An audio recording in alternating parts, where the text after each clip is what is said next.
Hello, my friends, and welcome to the Chew. I'm Pastor Robert. This is the place where we ask this question: are we choosing the way of Jesus, or are we choosing our own way? Our third theological affirmation this week is the way of Jesus fits perfectly. Our passage from Exodus 36, 9 through 13, we know that we have the specific details from God on how to build the curtains and put them together. And I got to thinking about this. I tend to marvel at the way things come together. Buildings, cars, clothes, etc. One time I got to watch an artist at a basketball game. He was painting a picture. The thing is, he was throwing paint, as Tracy reminded me. When I say throwing it, it was throwing it in a controlled fashion. However, the way he was doing this picture,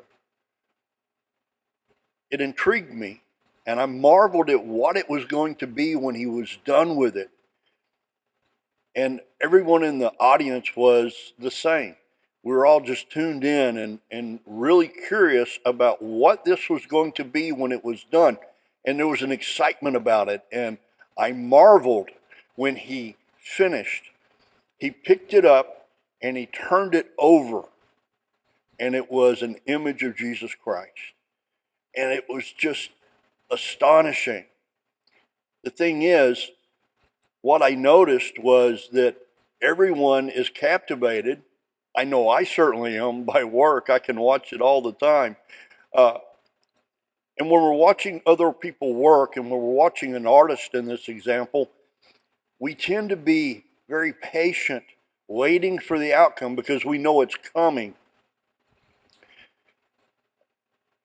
How often do we do this? And yet, when we flip it around and we think about ourselves and what God is doing in our lives, we get impatient. We're frustrated by the process, and we don't want to labor through until the reveal. When it came to the construction of the tabernacle, specifically the curtain from our passage, the work was being done and completed by faith. Yes, the workers had the skill to make the curtains, yet they wouldn't know how it fit until the work was done, until it was completed. Yet believing in God, they knew that it would fit perfectly, that it would be exactly what God had designed. And it also occurs to me that God only gave them the dimensions for the tabernacle and the dimensions for these curtains.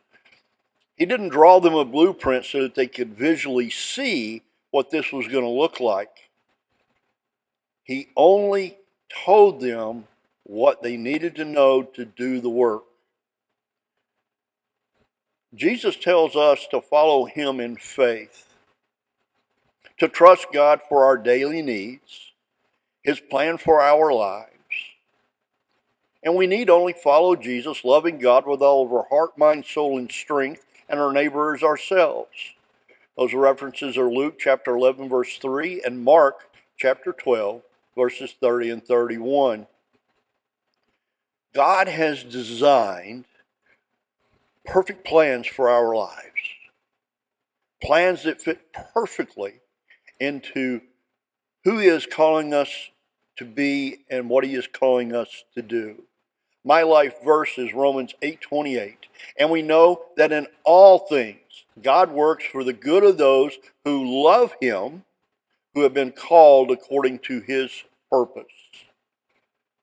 God provides us with our abilities, our personality. He provides for our needs. He provides us the tools we need to fulfill his purpose in our life. When we get on board with God's plan, we will see that his way brings about this sense of discovery and excitement and wonder as we watch God working in and through our lives as the way of Jesus fits perfectly. Which way are you choosing, my friends? Are you choosing the way of Jesus that leads to life and fits perfectly? Or are you choosing your own way? I pray that as you consider these things today, and as you read these passages, that you'll invite the Holy Spirit to give you eyes to see and ears to hear God's truth in His Word. That you'll have receptive heart and minds to receive these truths. And then, whatever the Holy Spirit lays on your heart to do today, to take action today, in order that you may fit perfectly in the way of Jesus, do so with the same boldness, commitment, and courage of Jesus. I pray you'll have a wonderful day, my friends. Go in the peace of God. Blessings to you. Bye for now.